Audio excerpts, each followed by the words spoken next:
बिस्मिल्लाहिर्रहमानिर्रहीम। स्टूडेंट्स, मैं उम्मीद करता हूँ आप खैरियत से होंगे। आज अपनी क्लास 10th की केमिस्ट्री सीरीज़ के चैप्टर 14 एटमॉस्फेयर का लेक्चर नंबर 3 डिस्कस करेंगे। और आज के इस लेक्चर में हमारा टॉपिक ऑफ डिस्कशन होगा air pollutants, there types and sources of air pollutants. यानी हम एयर पोल्यूटेंट्स क्या होते हैं, उनकी टाइप्स क्या हैं और एयर पोल्यूटेंट के सोर्सेज क्या हैं, तो इनके बारे में बात करेंगे। तो स्टूडेंट्स, सबसे पहले एयर पोल्यूटेंट्स क्या होते हैं। स्टूडेंट्स, हर वो हार्मफुल चीज़ जो कंपोजिशन ऑफ द एयर को अल्टर करे और उसको पोल्यूट कर दे, उसे हम एयर पोल्यूटेंट कहते हैं। तो air pollutant are harmful substances that pollutes the air. वो नुकसानदेह मादे, वो नुकसानदेह अशिया जो एयर की क्वालिटी को ख़राब करें, उसको पोल्यूट करें, उसे हम नाम देते हैं किसका, एयर पोल्यूटेंट्स का। कोई भी एयर पोल्यूटेंट कितना नुकसानदेह है, इस बात का इन्हिसार 3 चीज़ों पे होता है कि उसकी कंपोजिशन क्या है, यानी वो किस तरह का कंपाउंड है, उसकी एटमॉस्फेयर में कंसंट्रेशन है वो कितनी है, और वो कितनी देर तक, परसिस्टेंस मीन वो कितनी देर तक जो है वो एटमॉस्फेयर में रह सकता है।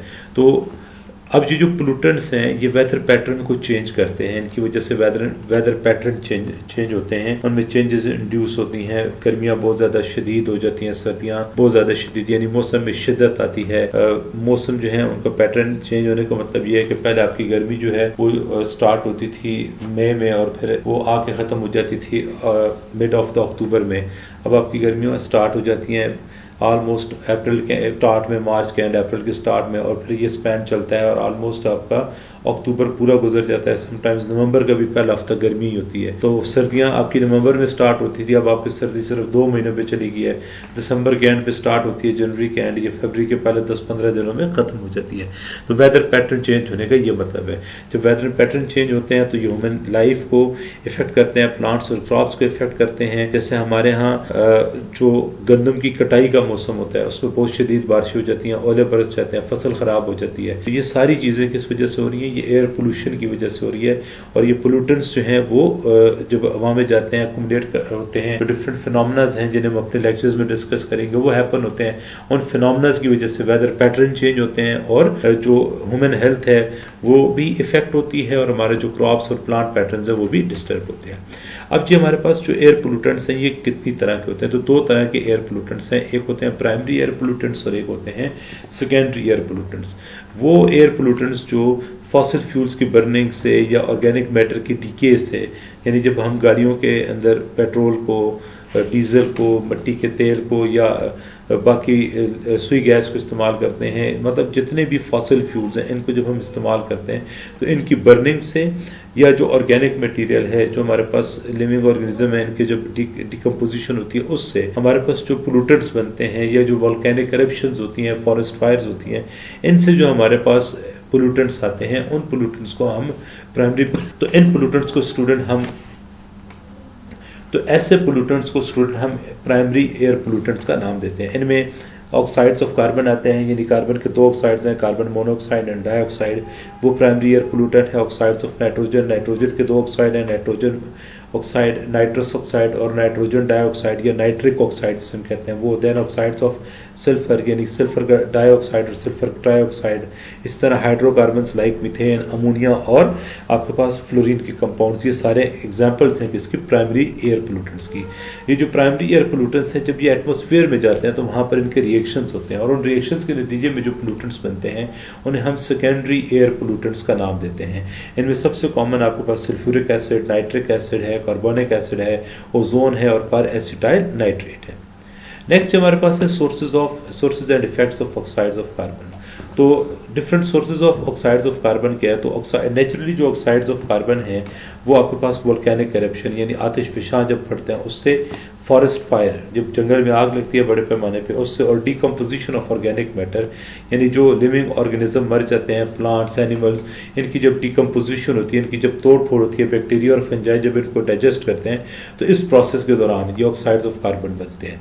अब हमारे पास जो मैन मेड सोर्सेज हैं उसमें burning of the fossil fuel, internal combustion engine of the automobiles, यानी मोटरसाइकिल और गाड़ियों के इंजन के अंदर जो हम फॉसिल फ्यूल्स को बर्न करते हैं, यानी पेट्रोल को, डीजल को बर्न करते हैं इनसे।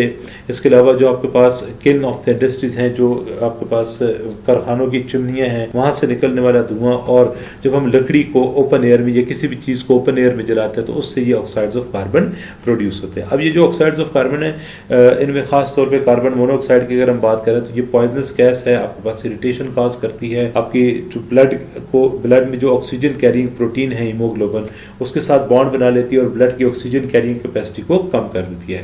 कार्बन डाइऑक्साइड की नॉर्मल कंसंट्रेशन तो बहुत जरूरी है एटमॉस्फेयर को वार्म रखने के लिए, लेकिन जब हमारी ह्यूमन एक्टिविटीज की वजह से जो है वो कार्बन डाइऑक्साइड की कंसंट्रेशन एटमॉस्फेयर में इंक्रीज करती है तो उससे फिर ग्लोबल वार्मिंग का फिनोमेना होता है। नेक्स्ट आपके पास है sources and effects of oxides of sulphur, यानी ऑक्साइड्स ऑफ सल्फर कैसे एटमॉस्फेयर में जाते हैं। तो नेचुरली जो ऑक्साइड ऑफ सल्फर हैं वो वोल्केनिक एरप्शन, फॉरेस्ट फायर और bacterial decay of the organic matters हैं। वही सेम जो बात हमने ऊपर कही कि जब आपके पास आतिश फिशां पहाड़ फटता है तो उसमें जो गैसेज जो ऊपर की तरफ बादल जा रहे होते हैं उसके अंदर डिफरेंट गैसेज होते हैं, उनमें ऑक्साइड्स ऑफ सल्फर होते हैं।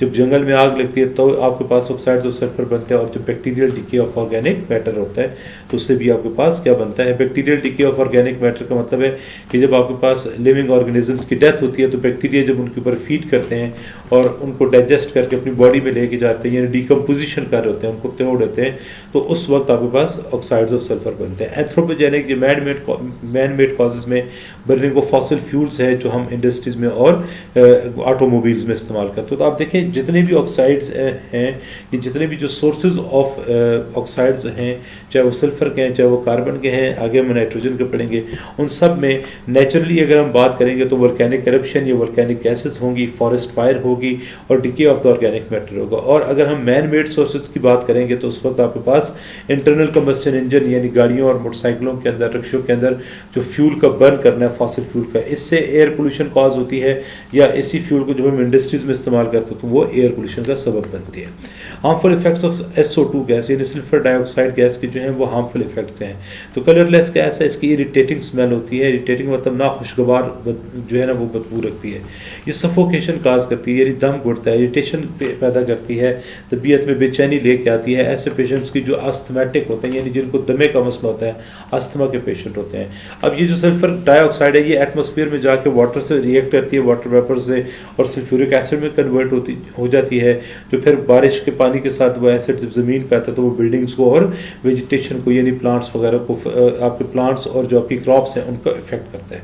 अब आपके पास जी सल्फर डाइऑक्साइड के कंपाउंड्स का, सल्फर डाइऑक्साइड गैस की कंसंट्रेशन को अगर आप एटमॉस्फेयर में कंट्रोल करना चाहते हैं तो आपके पास जो फॉसिल फ्यूल्स हैं उन्हें इस्तेमाल से पहले सल्फर फ्री करना चाहिए। नेक्स्ट आपके पास है जी sources and effects of oxides of nitrogen. तो स्टूडेंट जो ऑक्साइड्स ऑफ नाइट्रोजन हैं आपके पास उन्हें हम NOx लिखते हैं। इसमें नाइट्रस ऑक्साइड और नाइट्रिक ऑक्साइड दो ऑक्साइड्स आते हैं। ये आपके पास इंटरनल कंबस्शन इंजन में गाड़ियों की burning, internal combustion engine of the vehicles में या ऑटोमोबाइल्स में प्रोड्यूस होता है। थर्मल पावर स्टेशन में यानी जहाँ पर आप थर्मल पावर स्टेशन जहाँ पर आप पेट्रोल या कोयले की मदद से इलेक्ट्रिसिटी जनरेट करते हैं उनमें इस्तेमाल होता है। इसके अलावा फैक्ट्रीज जो हैं जहाँ पर ये जो नाइट्रस ऑक्साइड है ये डायरेक्ट कॉम्बिनेशन होता है नाइट्रोजन का और ऑक्सीजन का, यानी नाइट्रोजन का 1 मोल और ऑक्सीजन का 1 मोल अब इसमें रिएक्ट करके 2NO बनाते हैं जिसे हम नाइट्रस ऑक्साइड कहते हैं। ये नाइट्रस ऑक्साइड हाईली रिएक्टिव होता है और ये एटमॉस्फेरिक ऑक्सीजन से रिएक्ट करके नाइट्रिक ऑक्साइड में कन्वर्ट हो जाता है। अब इनके जो नाइट्रिक ऑक्साइड है यानी NO2 है, ये NO है, इनके इफेक्ट्स क्या हैं तो ये irritating, these gases irritates the breathing passage, यानी ये गैसेस आपका जो सांस लेने की नालियां हैं उनमें इरिटेशंस पैदा करती हैं, वहां पर प्रॉब्लम काज करती हैं। इसके अलावा ये भी अपर एटमॉस्फेयर में जाके नाइट्रिक एसिड बनाती हैं और नाइट्रिक एसिड जो है वो मेन कंपोनेंट है या एक कंपोनेंट है एसिड रेन का, तो यानी ये भी एसिड रेन की कॉज बनती है। स्टूडेंट्स इनमें से आपसे जो एग्जाम में क्वेश्चंस पूछे जाते हैं वो अमूमन इनके सोर्सेज के ऊपर पूछे जाते हैं कि इस ऑक्साइड का क्या सोर्स है, या फिर इफेक्ट्स के ऊपर पूछे जाते हैं। जैसे इफेक्ट ऑफ सल्फर को हमने देखा है तो अमूमन पेपर में यही पूछा जाता है। तो उम्मीद करता हूँ आपको ये बातें समझ आई होंगी। किसी किस्म का क्वेश्चन हुआ तो उसे कमेंट बॉक्स में लिखिएगा, आपको जरूर आंसर मिलेगा। Thank you very much.